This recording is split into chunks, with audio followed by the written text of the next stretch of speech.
Over the next few minutes, you're going to start noticing something that's already happening inside your practice, where momentum is quietly breaking. Not because of effort, not because of skill, but because of structure. Because predictable patient flow is not random, and it's not created by doing more marketing. It's shaped by how the practice is designed underneath.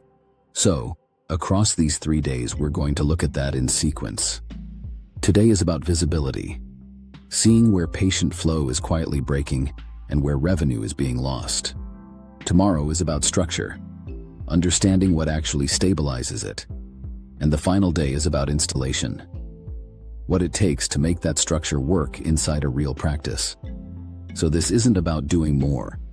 It's about seeing clearly and understanding what's already influencing results. As we move through this, there's one idea you'll hear repeatedly. Practice architecture. At a high level, that's simply how your practice is designed to operate, not just clinically but operationally. How patients move, how decisions happen, what gets supported automatically, and what depends on manual effort. Today, this isn't something you just listen to. It's a review, a way to step back and look at your practice objectively, not based on how it feels day to day, but how it actually functions. Because activity doesn't always mean stability, and it doesn't always mean growth. So as we go through this, just observe. Nothing to fix, nothing to change. Just see how the system is actually behaving. Because once something becomes visible, it becomes possible to evaluate it clearly. And that way of thinking should already feel familiar. Because in practice, diagnosis comes before treatment. There's a principle you already understand deeply. Diagnosis comes before treatment. You would never adjust a patient without first understanding what's actually happening. You wouldn't treat pain without identifying the cause. Because without that clarity, even the right action can be misapplied. And the same logic applies here. When growth feels inconsistent, when the schedule fluctuates, the instinct is to do more. More marketing, more ads, more effort. But that skips the most important step. Because instability is rarely solved by more activity. It's solved by understanding what's actually causing it. Which means the first step is not more marketing. It's diagnosis. And when you start looking at growth this way, something specific begins to appear. Most practices don't fail. They drift. Not all at once. Not in a way that's obvious. It happens gradually. A few missed opportunities here. Patients who intended to return but didn't. Gaps that don't feel significant in the moment. But over time, those gaps begin to compound. The schedule starts to feel less predictable. Some weeks are full. Others feel lighter. And there's no clear reason why. Because nothing looks broken. That's what makes it invisible. It's not a dramatic loss. It's a quiet one. And over time, that quiet loss gets normalized. It's important to be clear about what this is. This is not a marketing workshop. It's not about ads, funnels, or lead generation tactics. Because those tools create attention, but they don't fix inconsistency. What we're looking at sits underneath all of that. Because when the structure inside the practice isn't reliable, more attention doesn't create stability. It amplifies the same gaps.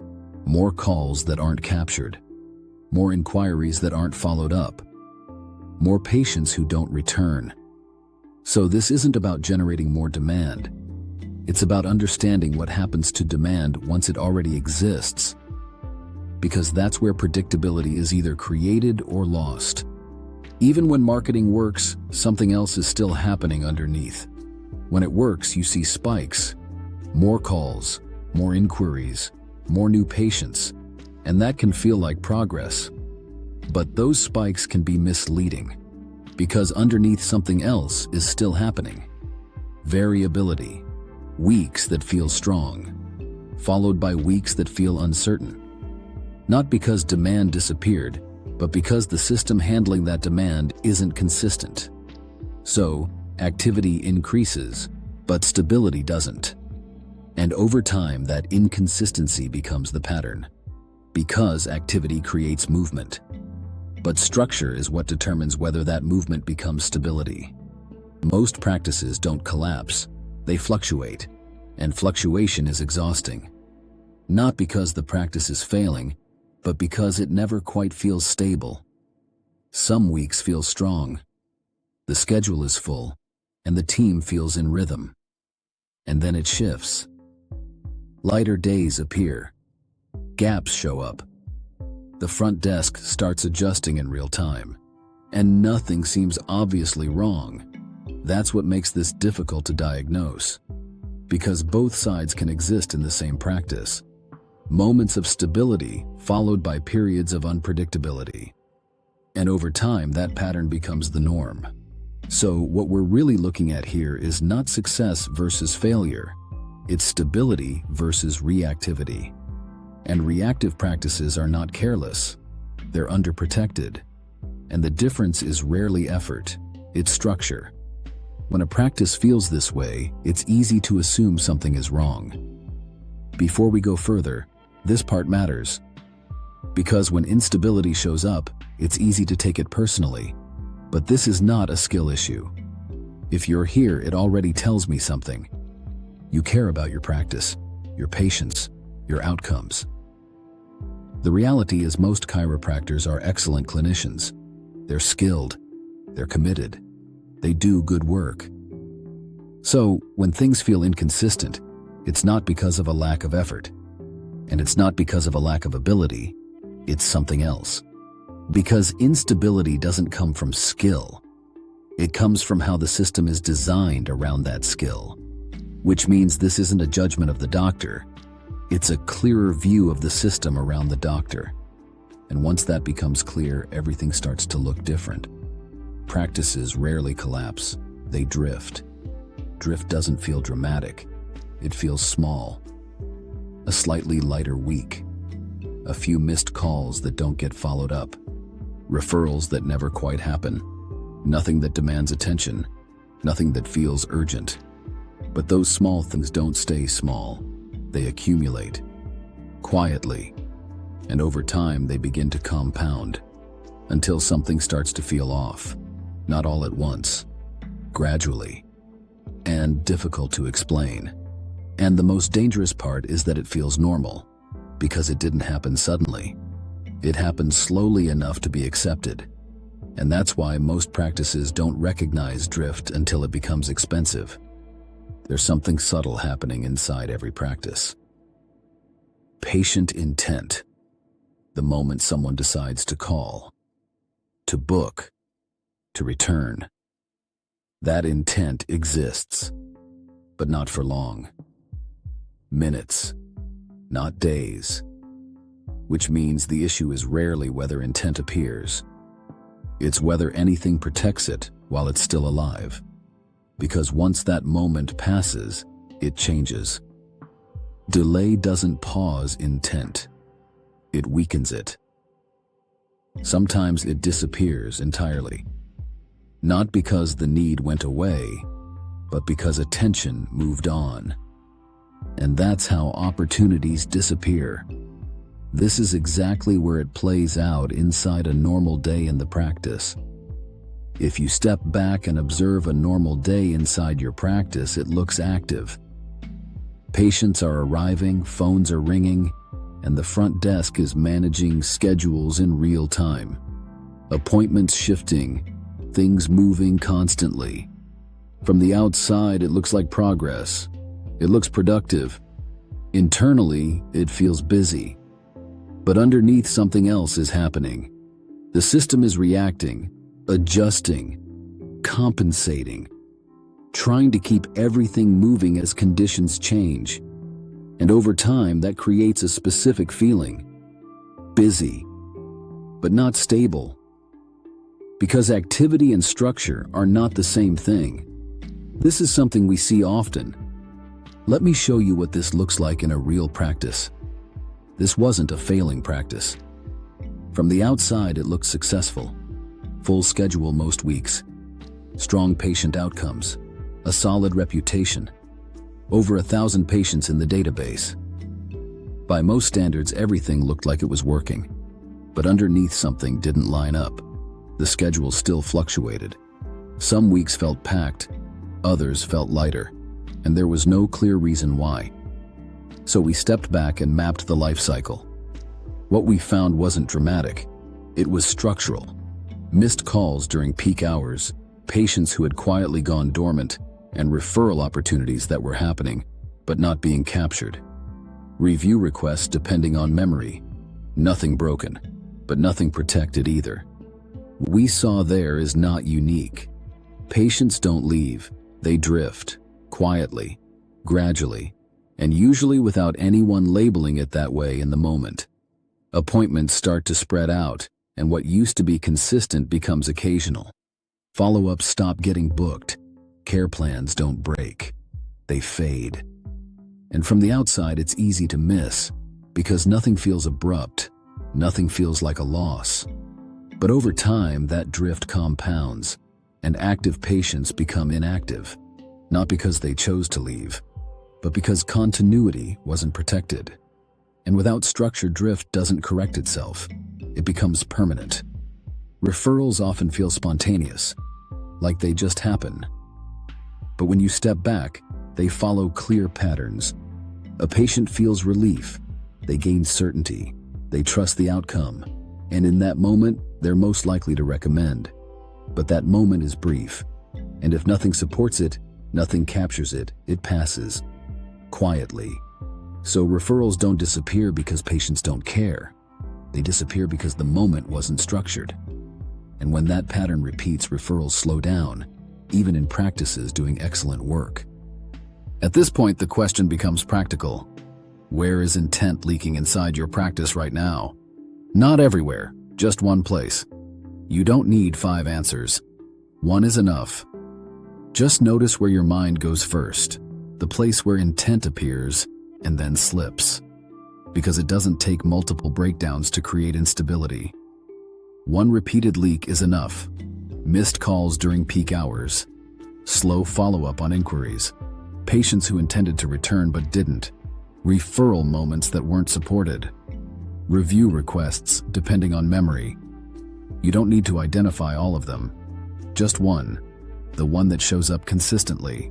Because when something repeats, it compounds.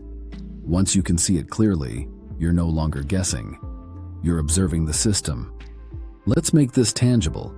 If the average patient value is somewhere between $1,500 and $2,000, that's fairly standard. And just one high-intent call is missed each week. Not 10. Not even a daily issue, just one. That becomes 4 per month, which means the impact is $6,000 to $8,000 in lost revenue. Every month. And over a year, that's $70,000 to $90,000 from a single point of leakage. Not from lack of demand, not from lack of skill, from a moment that wasn't supported. And most practices aren't tracking this because it doesn't feel dramatic, but it repeats, and repetition is what makes it expensive. This is where things become interesting, because not all lost revenue comes from missed opportunities. Some of it is already inside the practice. Patients who trusted you once, completed care, had a positive experience, but simply drifted. If a practice has a few hundred past patients in the database and just a small percentage return, 5% conservatively, that's 20 patients. At an average value of $1,500, that's $30,000, without increasing ad spend, without generating new demand, just by reconnecting existing relationships, which means the opportunity here is not only external, it's already internal. Sitting dormant, waiting for structure. The reason this keeps happening is not complicated. In many practices, there isn't actually a system. There are people. The front desk trying to follow up, returning missed calls when there's time, sending reminders when they remember, handling schedules in real time. And at the same time, insurance needs verification. Patients are checking in. Phones are ringing. Everything is happening at once. So what happens is predictable. Not because anyone is doing anything wrong, but because human effort is replacing system timing, and effort cannot operate with perfect consistency. When humans become the system, timing becomes variable, and when timing becomes variable, patient momentum becomes unpredictable. Once you see that, the difference between practices becomes very clear. When you step back, most practices fall into one of two categories, not by intention, but by structure. On one side, everything depends on memory. Follow-ups happen when someone remembers. Calls are missed during busy periods. Reviews appear occasionally. Referrals happen but unpredictably. The schedule fluctuates, and when it dips, effort increases to compensate. On the other side, the structure carries the weight. Calls are captured automatically. Follow-up happens instantly. Dormant patients are reactivated. Referrals are supported at the right moment. Reviews appear consistently. And because of that, the practice feels different. Calmer, more stable, more predictable. Not because the team is working harder, but because the system is working consistently. So, the question becomes simple. Which environment would you rather operate in 5 years from now? Now let's make this practical. For a moment, step outside your practice and look at it as a system, not as the operator, as the observer. If you had to rate each of these areas from 1 to 10, where 1 is unpredictable and 10 is fully reliable, what would the numbers be? Call capture, response speed, dormant patient reactivation, referral timing, review momentum. Just rate them honestly, not as judgment, as observation, not what you intend to happen, what actually happens. Because if any one of those areas falls below an 8, there is leakage, not as criticism, as arithmetic, and arithmetic compounds, which means small inconsistencies repeated over time become meaningful instability. And this is the shift, from guessing to measuring. Because once something is measurable, it becomes possible to improve. By now, a pattern should be visible. Your practice does not need more effort, it needs structure that holds, even when the team is busy. Today, we identified where patient intent disappears. Missed opportunities, dormant patients, referral silence. Not as isolated problems, but as patterns. Once you can see those patterns, they're difficult to ignore. Because the issue is not demand. It's what happens to demand after it appears. Tomorrow we step into something different. Not more marketing, not more effort. Architecture. How momentum is supported. How timing is structured. And why some systems hold while others break. I'll see you tomorrow.